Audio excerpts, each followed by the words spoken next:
Hi, everyone, and welcome to online lecture 10. So today what we're going to be discussing is simple linear regression, okay? This is really a continuation of our discussion of correlation. It's taking it one step further, as we'll talk about. So the reading, please, if you haven't done so already, look at multiple linear regression from Laird, and then I believe we're going to work on 11.2 and 11.8, both A and B, but the way it's going to be work is slightly different this time. You're going to use this data as a jumping off point to complete simple linear regression analyses. And I'll tell you what the IV and DV are, since this is the same data that you did the correlation with. You'll check and report all assumptions, but I'm going to ask that you complete the simple linear regression whether or not you meet the assumptions. And of course, you'll only be doing reporting for two of the four analyses, essentially. And we'll discuss more about that. Okay? All right. So, as I already mentioned, correlation and simple linear regression are very, very similar. You still have two continuous variables. It's still focused on relationships and associations. And you have similar assumptions. We'll get more into the assumptions as we go a little deeper. Okay. Now, correlation gives us the direction and strength of the relationship. But regression takes us one step further by allowing us to predict one variable from the other. How? First, we label one variable as independent and one variable as dependent. And that's why I said for the homework, I will actually tell you which one I'd like you to consider independent and which one dependent. You find a straight line through the data that provides the best fit for that data. That's your best fit line. And then you find the equation for that line. Okay. I will, of course, be using SPSS to find the best fit line.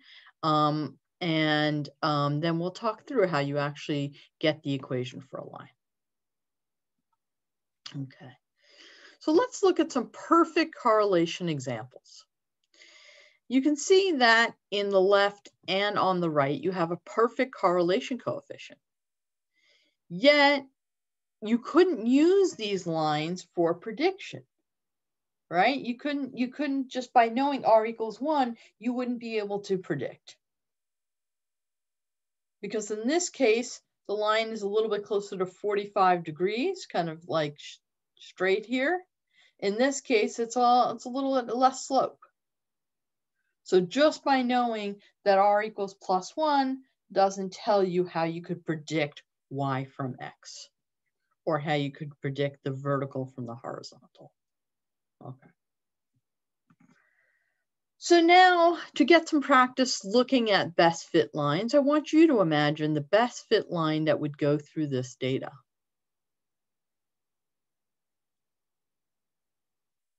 Okay.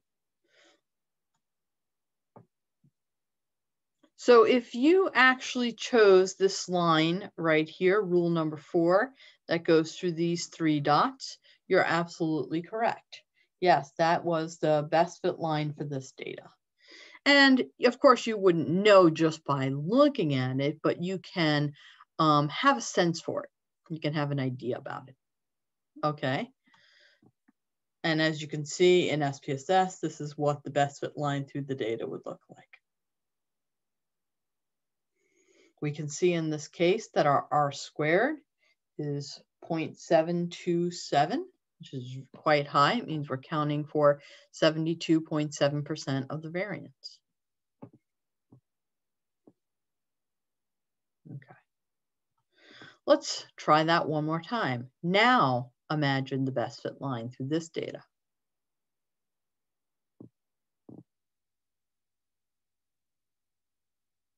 Okay, let's look. There it is. Maybe you chose this one, maybe you didn't, maybe you came close. But what's interesting about this best fit line is that it doesn't go through any of the data points. And that's why I wanted to share this with you, to point out that the best fit line really doesn't mean it has to go through data points. It's just got to be the line that will minimize error, which we'll talk about shortly. Okay. So how does best fit line and prediction actually work? So the data points come from our sample, right? We're given, that's how we looked at our correlations last week. We were given some data points. We put them in a scatter plot. Okay. So we want to use our sample data to make predictions about the population. So we use the best fit line. For any independent variable X, we use the line to determine what our predicted dependent variable Y will be. So we're always predicting the dependent variable Y, which is the one on the Y axis or the vertical axis, from our independent variable X, which is on the X or horizontal axis. Okay. And the best fit line, another name for it, is the regression line. Okay. So here it is again in SPSS. Here's our best fit line. Now, how do we actually find the best fit line? So the way one would find a best fit line involves mathematically determining the solution where the distance between Y and it's literally called Y hat. I know the Y is wearing a hat and it's called Y hat, which is our predicted Y, is the smallest for all data points. This vertical distance between the data point and the line represents the error. So naturally, some points will fall above the line, some points will fall below the line, so some distances will be positive and some will be negative. So if you added up all those positive and negative numbers, every time you'd get 0. So that doesn't work. So we square all of these values to obtain positive values. And this is called finding the least squares error. Now, of course, we're going to let SPSS do all this work for us, right? But I would like you to understand this process of how it works. Okay, so let's look at a little bit more about this. So here's an example of least squares error. So SPSS or some program basically found the best fit line for this data. Notice that once again, it doesn't touch any of the dots, which is fine. It doesn't touch any of our data points that come from our sample. The distance from this line to this point is our error. And the way we would get the distance is Y, the point, minus the line, Y hat. Okay, so Y minus the point on the line, Y hat. Okay, that's our distance, that's our error. And each one of these, we could draw a vertical line from the dot to the line. And all of those, see this one, we have just a little bit of error because it's very close to the line. Whereas this one, we have a lot of error because it's far away from the line. Okay. That's our errors. Okay. So now let's talk about the assumptions. Okay. Assumption number 1, you have one dependent variable that is measured at the continuous level. Okay, got it, good. Assumption number 2, you have one independent variable that's measured at the continuous level. Okay, so far so good. There needs to be a linear relationship between the dependent and independent variables. Okay, so we looked at this last time for correlation. You also need to have independence of observations, which you can easily check using the Durbin-Watson statistic. There should be no significant outliers. There should be no significant outlier. Okay, so there should be no significant outliers. We've dealt with that before. We have some ways we can check that. It's a nonlinear pattern with outliers, but for some reason, I'm happy with the data. Okay, on to the rest of the assumptions. Assumption number 6, your data needs to show homoscedasticity. And assumption number 7, you need to check that the residuals or errors of the regression line, which we just talked about those errors, they have to be approximately normally distributed. So we'll talk about how to check all of these assumptions in Laird as usual. Okay. All right. So there's just a little bit of math in this section, and it has to do with the regression line. Because we want to use the regression line for prediction, and there's no great way to, or easy way to have SPSS do that for us. So we kind of do this part by hand, okay? So the line we use for prediction is y hat equals bx plus a. Now, if you remember from some kind of math course you had before, you may remember y equals mx plus b. This is very, very similar, same idea, in fact, okay? So we're gonna have an intercept and a slope like you would for any line. In this case, b equals the slope and a equals the intercept. The intercept equals the predicted value of y when x is 0. The slope equals how much y is predicted to change as x changes. Okay, so when x is 0, what's y? That's your intercept. Okay. All right, and the slope as x increases or decreases, what happens to y? How much y changes? Okay, and then x, as always, is our score of x. And y hat is our predicted score of y, as we were discussing before. So the goal of our regression line, remember, is to minimize the differences between the predicted and the actual values of y. So just to bring that up again, because that's an important point. Once again, we're trying to minimize with our regression line. Now again, SPSS produces the regression line for us, but we want to be able to look at the distance here and understand that that's error. Okay, all right. So let's look at a little example here. Wagner, Compass, and Howell back in 1988 investigated the relationship between stress or negative life events and mental health in first-year college students. They used the negative life event scale and the Hopkins symptom checklist 50 to assess the presence of 50 psychological symptoms. Each symptom was rated on a 1 to 4 scale, with higher ratings indicating more symptoms. The researchers believe that students who experience more negative life events will in turn have more mental health symptoms. We wish to be able to predict mental health symptoms based on stress or negative life events. So in this case, our independent variable, negative life events, and DV, what we're predicting, is our mental health. So IV is the predictor, DV is what we're predicting. Okay. Okay, so let's kind of look at this a little bit.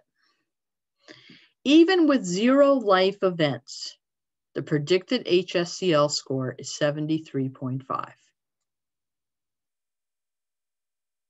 For every increase in score by 1 for negative events, the predicted HSCL score increases by 0.80.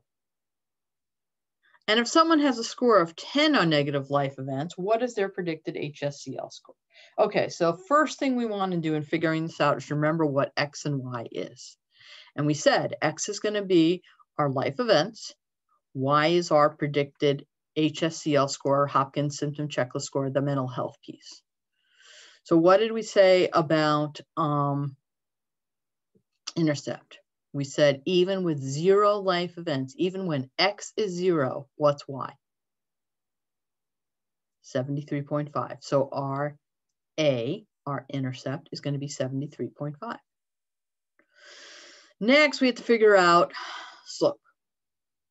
Here it is. For every increase in score by 1 for X, the predicted Y increases by 0.8. 0.8 is our slope. And just to make sure you have the hang of this, let's talk about this. What if I had said for every increase in score by 1 for negative life events, the predicted HSCL score decreases by 0.80?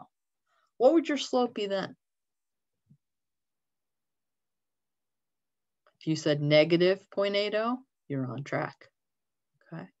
So it would just be, if they're going in opposite directions, remember that's a negative relationship. Okay. All right, so if someone has a score of 10 on negative life events, what's their predicted HSCL score? So again, 10 is our X. So now we have our B, we have our X, we have our A. All we're trying to do is get our Y hat. So we write out the formula, Y hat equals BX plus A. And then we just got to fill in the little pieces. So we said B was 0.8, X was 10, and A was 73.5. Filling that in, 0.80 times 10 plus 73.5. That is 8 plus 73.5, or 81.5. So our predicted HSCL score is 81.5. And that is the worst of the math for simple linear regression, okay? All right. So let's compare correlation versus regression. Let's look at a little comparison here. Now we already know that certain things are going to be quite similar. In fact, most of this will be quite similar. In fact, what's different? Nothing up here. It's only down here where we get to the independent and dependent variables are now defined. And the purpose is not just association, but prediction as well. So you might be wondering, since most setups of problems don't say the independent variable is this and the dependent variable is that, how do you tell the difference between a correlation and regression? They are quite similar. And I would look for the word predict, okay? Especially for this class. If I am trying to gear you towards a simple linear regression, I will use the word predict or predicted or predicting or some form of that. If it's just a pure correlation, then we'll talk about association or relationship. Okay. All right.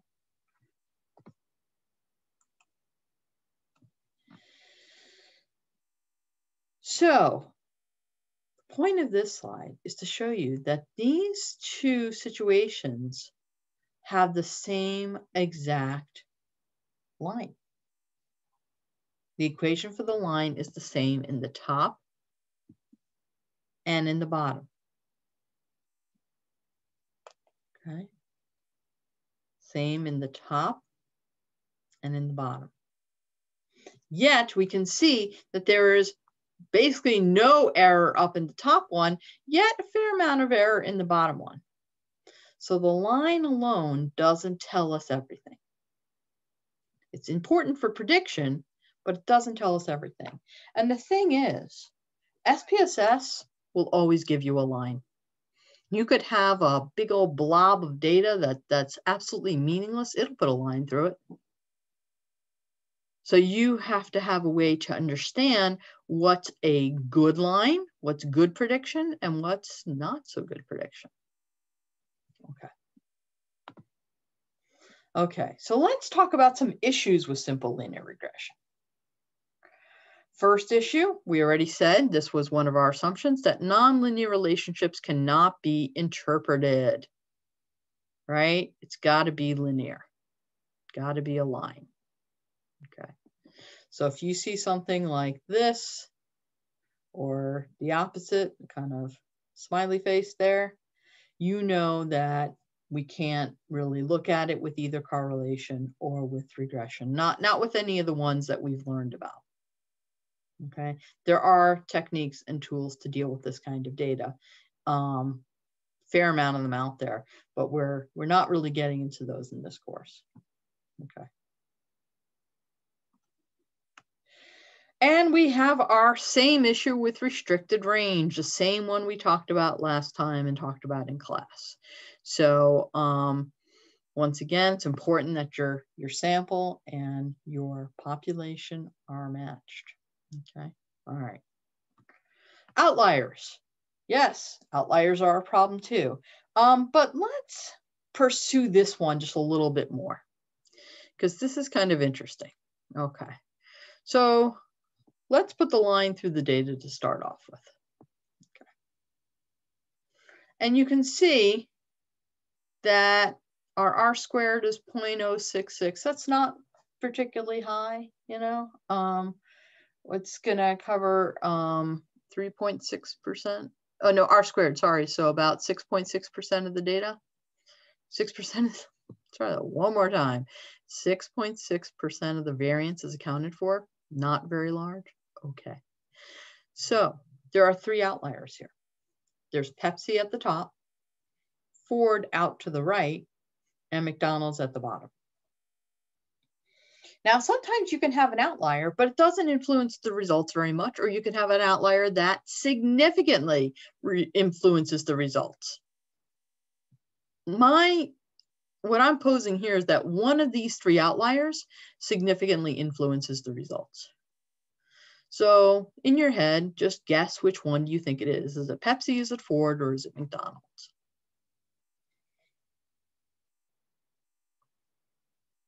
All right, let's take a look. I just removed Ford. Notice the line didn't change very much. The R squared didn't change very much. Okay, probably wasn't Ford. Kind of makes sense. Ford was near the line. Let's try removing another. Okay, now I removed Pepsi. Changed a little bit from 6.6 to 5.3. The line came down just a touch. But again, not a real significant shift. Now I removed McDonald's. And we went from 6.6% to 26.3% of the variance accounted for. And look what happened to that line. That line moved a lot.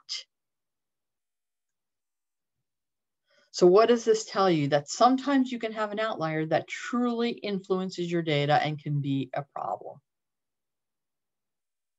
Okay. And the reason, by the way, that McDonald's was the big problem down here is that it was far away, further away from the rest of the points on the X and on the Y axis. So it was far out here and it was dragging that line down. It had a heavy weight and it was dragging that line down. Okay. All right. Let's talk about one more issue with simple linear regression. This one's called extrapolation. And the idea with extrapolation is you do not want to make predictions beyond the bounds of your data. Now, this is also, in my mind, another fancy way of saying, make sure your sample matches your population. But let's go through an example to make sure we understand this. Let's say, for example, we're going to use age in months to predict height in inches in 2 to 15-year-olds. So we collect all our data, and from the data, we form this regression equation that y hat equals 0.1992x plus 30.3677. Okay. Remember, slope 0.1992, intercept 30.3677. So if we plug in a number for a 5-year-old, right, 5-year-old in months, we plug the 60 in, and we get a prediction of the 5-year-old to be about 42.3 inches tall. Fair enough.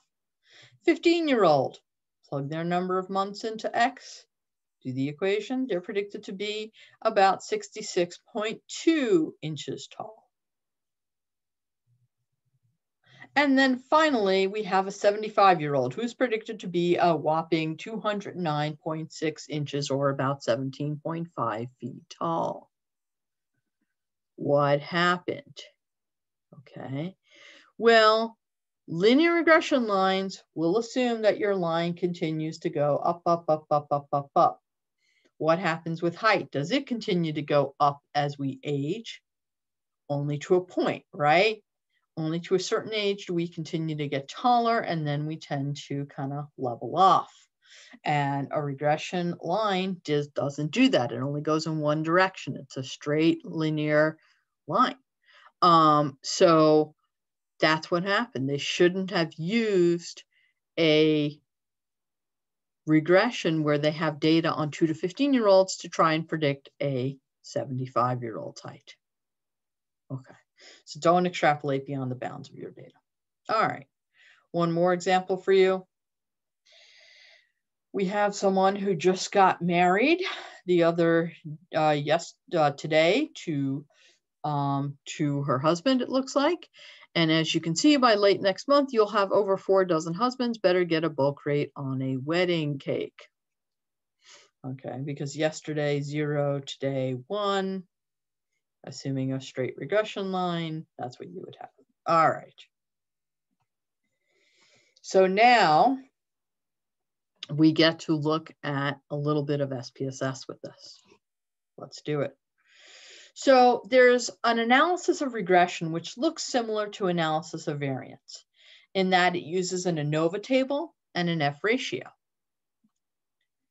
So let's use an example to kind of look at this. We're going to look at a study of helping behaviors among friends. So the researcher believes that increases in self-efficacy, which is belief in one's ability to help, predicts increases in total help scores, both quantity and quality of help. Okay.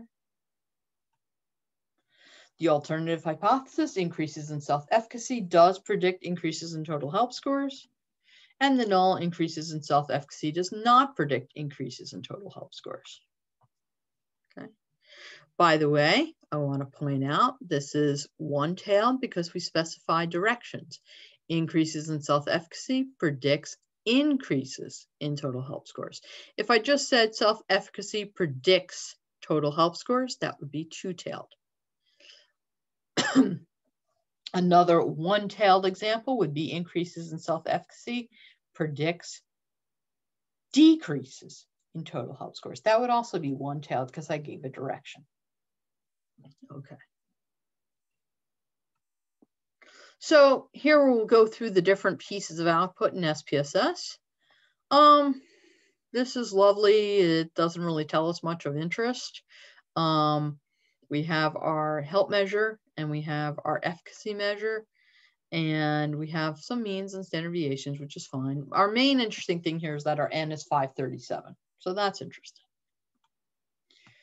Here we have a Pearson correlation. Okay, and we can see that the correlation is 0.567. Very nice.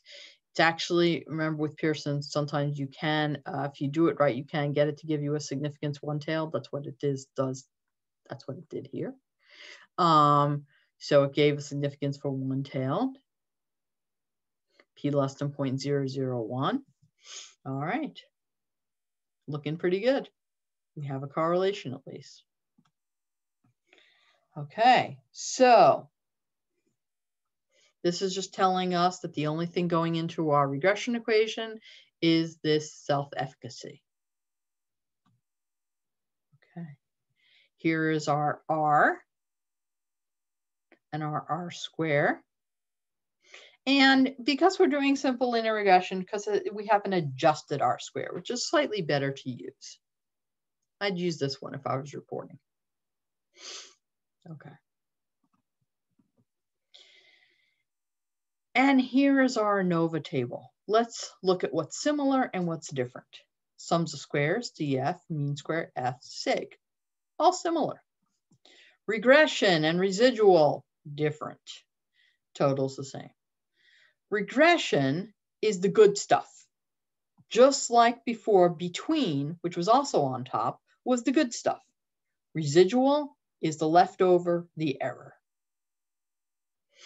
As you can see here, we have this very large F statistic, and we have a p-value of p less than 0.001. Okay, great. This is a significant ANOVA. This is a significant result. I am happy with this. I'm happy to now look at the regression line.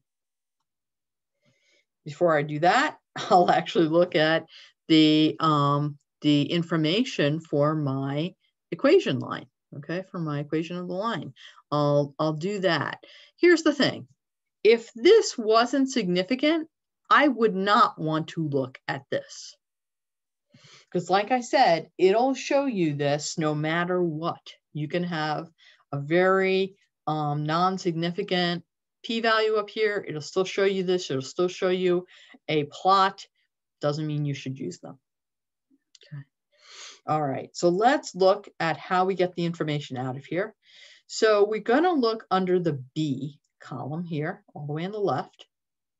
And the top number is A, bottom number is B. So I kind of like, because I can kind of remember thinking it's alphabetical, right? A over B.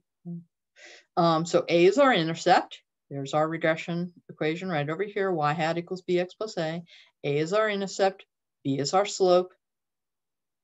And I'm just pointing out over here on the right that this p-value, the one that matches up with our slope, will always be the same as it was in the ANOVA. Those two will always match. Okay, so if you missed it before, you can catch it again here. So now we can take any x we want. We can take any self-efficacy value, plug it into x. So I want to know if someone has a self-efficacy score of 20. What's their help score like? So I plug the 20 into x. I take my B, 0.433. I plug it in here. I put my A, negative 2.039, plug it in here, and I'm off to the races. Okay. All right. And here is our regression line with the same formula. And our R squared is 0.321. Not bad. 32.1% of the variance accounted for. Okay, very nice. Well, now I'd like to ask another question with the same data set. How about age? Does age predict our combined helpfulness in quantity and quality? Let's look. Same N, 537. Well, here's our correlation, 0.053. That's not particularly encouraging, and our significance is 0.111. Also not particularly encouraging. Okay, it's not less than our standard of 0.05. All right, let's press on. So we enter age into the equation, into the model, I should say. Here's our R, here's our R squared, here's our adjusted R squared. 0.1% of the variance accounted for. Okay, well, here's the answer. Here's our ANOVA, here is the significance, 0.222, not less than 0.05.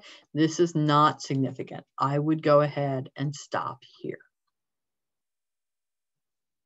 However, you notice how it still gives you the intercept, slope, and the same p-value as the page before, just like I had mentioned before.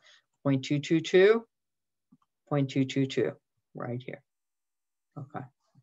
So I would not use this equation for prediction. I would not do it because it's probably not going to do a very good job of predicting because we didn't have significance up here. In fact, if you look at the actual data with the regression line through it, that looks like kind of a mess, doesn't it? Yes, it does. And I would agree. It is kind of a mess.